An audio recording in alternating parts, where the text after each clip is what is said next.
Hello and welcome back to XCOM2 War of the Chosen. This is a guide for the psionic character class or Psi Operative, the single strongest character in the game. I used to tend to believe that all of the character classes are quite fairly balanced, but there's one that stands above the others. And that is an interesting design decision, but that's for another video. Let's take a brief look why this is such an enormous killer machine on the battlefield. If you look at the Psi Operative, a little bit of a preload for those of you who haven't played it, you need to research and research and research, and pretty late in the game you are then allowed to build a so-called Psi laboratory. And in the Psi laboratory you can train your characters, and the way it works is that really these acolytes or these initiates begin to train, and over time they begin to learn the 14 abilities. Now, cool part about them is they can learn all 14 abilities at the same time. It just takes a very long time to train them completely. If you start Psi Operative, the first ability that you would gain is Insanity. And then, with further training, you're going to rise the ranks of the Psi Operative into Acolyte, Adept, Disciple, Mystic, Warlock, and lately Magus. If you are looking at this, you need to make sure that you understand one important point. In contrast to most of the other classes, the Psi Operative does not gain any form of combat experience. So taking them into a mission is effectively not helpful. They will actually be quite weak at the beginning because they have low amounts of hit points, and the only thing that they ask for, similar to like a plant,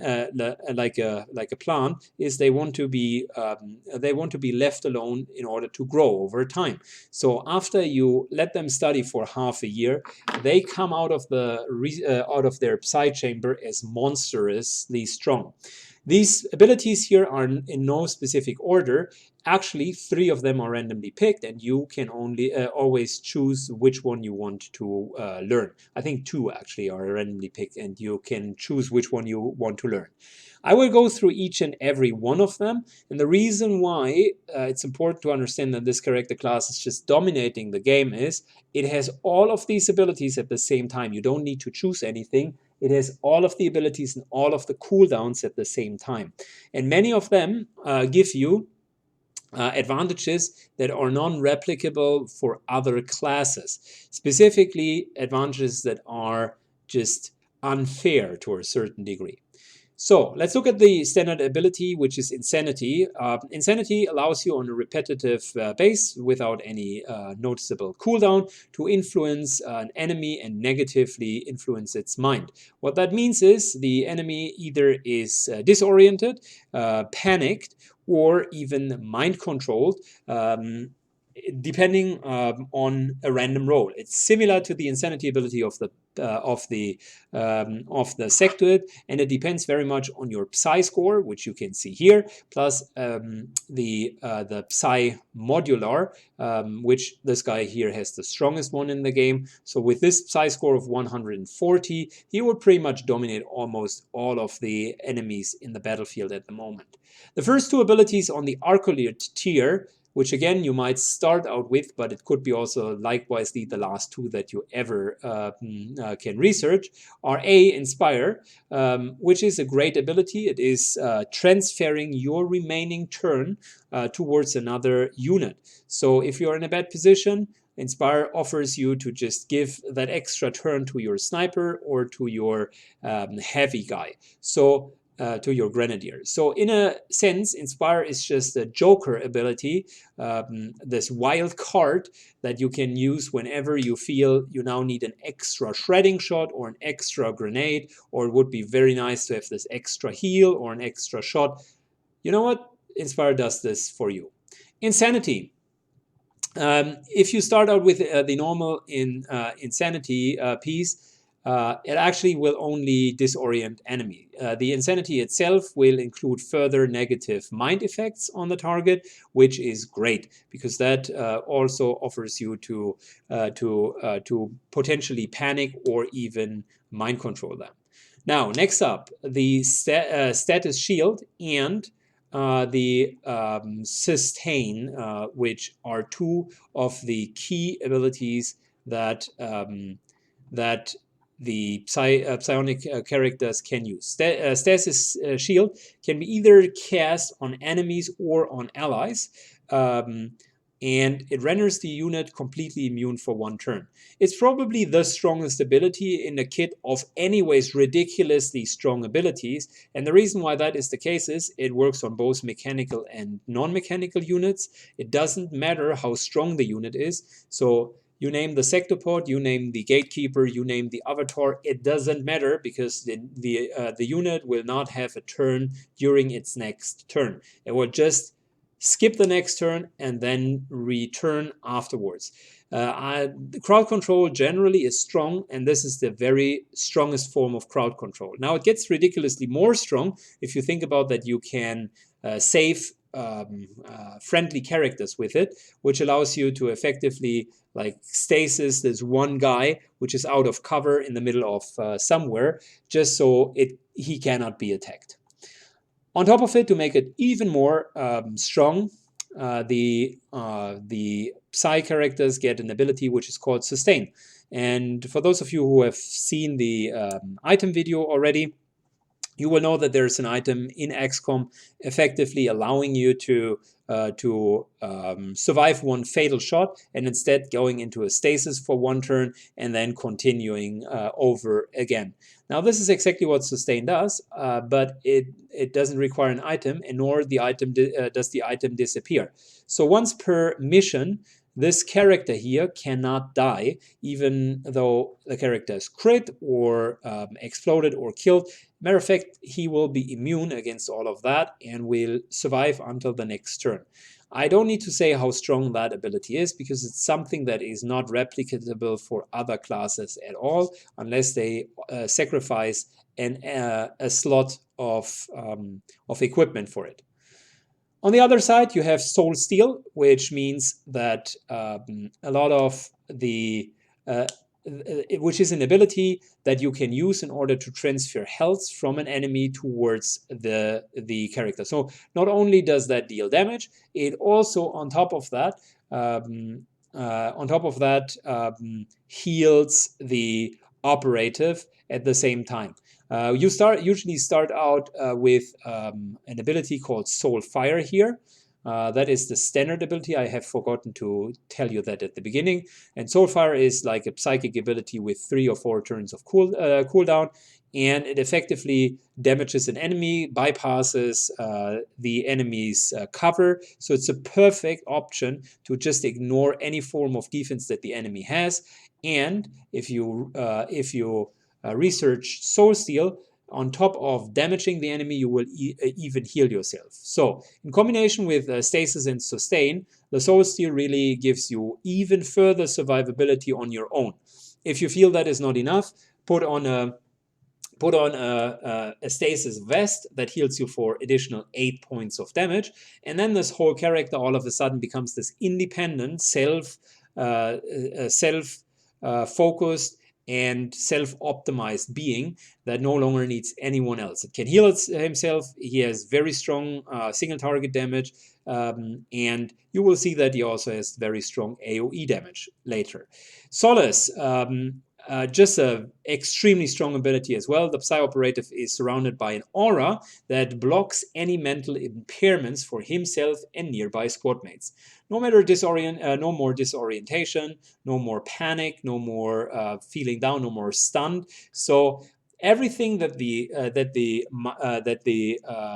Mind Shield does for a single character, this character automatically has included in his kit, plus also does it in an area around him. So just moving next to another character can mean that this character just calms down.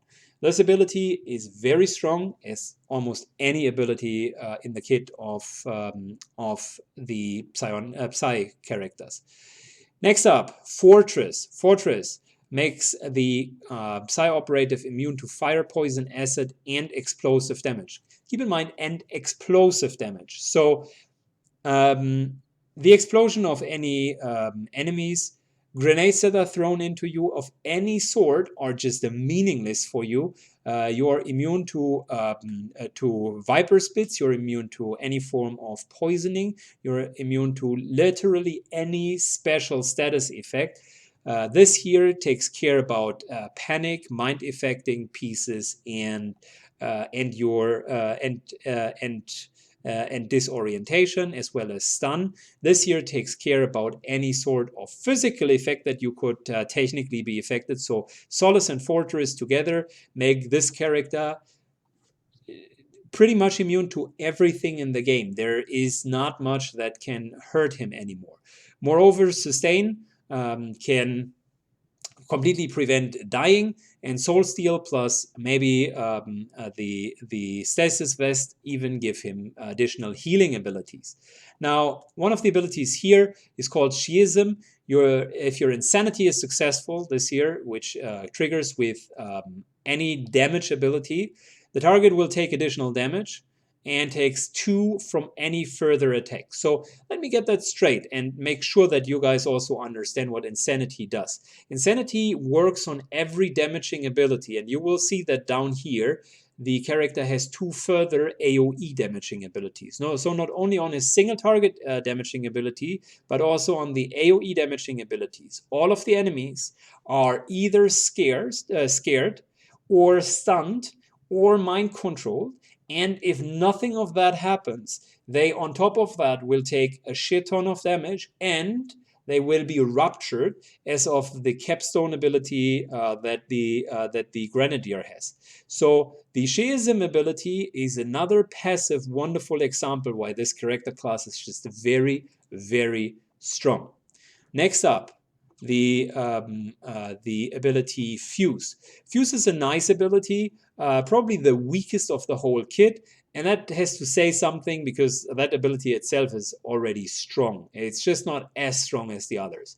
If you are annoyed with enemies that carry grenades, but they stay like in the middle of a pack of enemies, this here is kind of like remote start of the Reaper. It allows you to trigger the grenade in the inventory of the enemy, gets rid of the grenade, shreds the enemy, explodes in the middle of the enemy, and deals extra damage. Needless to say that that is cute, because with that you can also get rid of the cover that the enemy is currently hovering behind, covering behind. So it's kind of like a reverse explosion, and it's very, very useful against mutants that use cover, or any biological unit that really uses a lot of cover. So I like the ability. It's probably more niche-y, but it's a good ability nevertheless. And now we come to the 500-pound gorillas.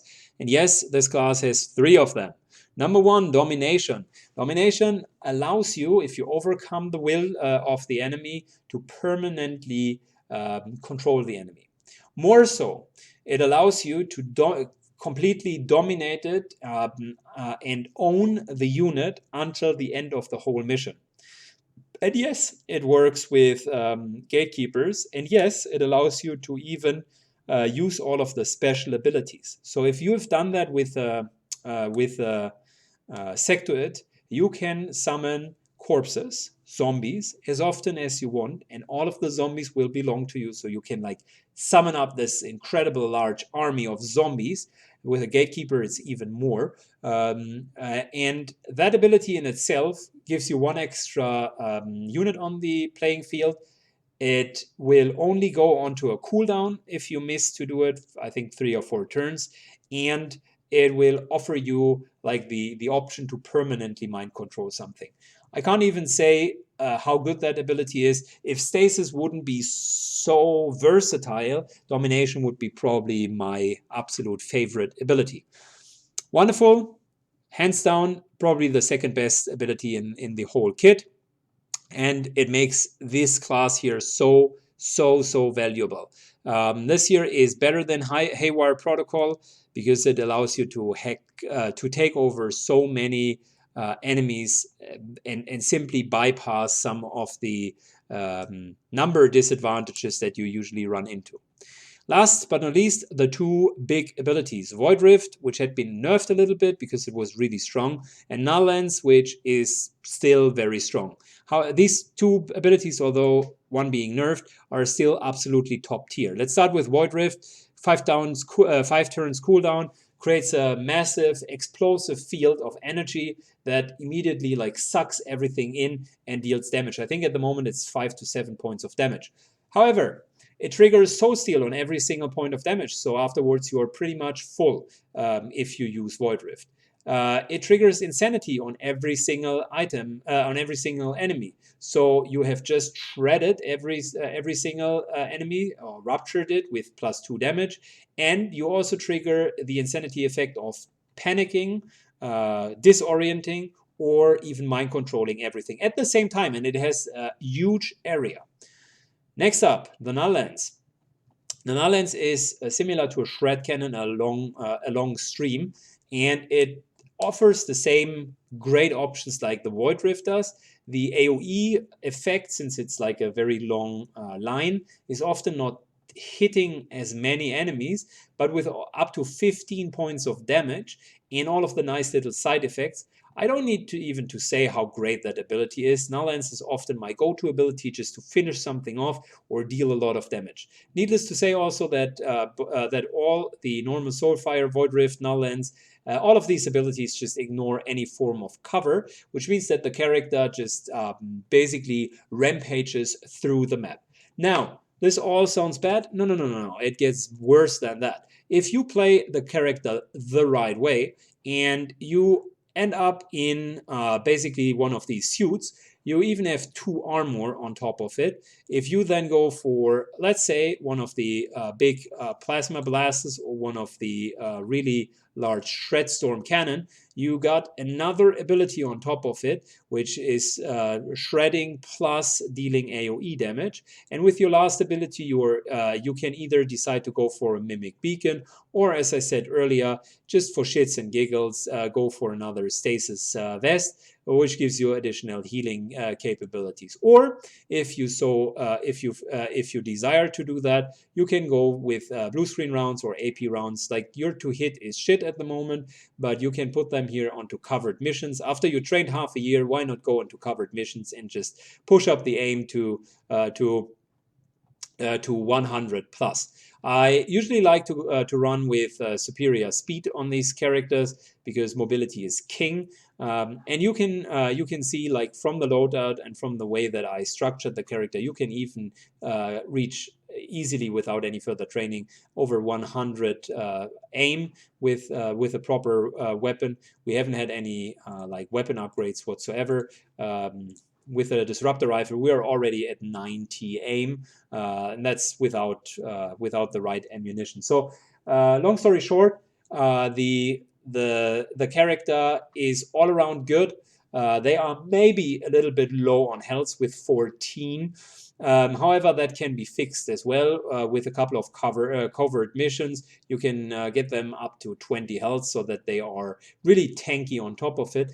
And yeah, quite frankly, I mean, if you do have these characters, they are just very, very, very strong. There is no reason, once you do have psionic characters, to not use them in missions where you need them.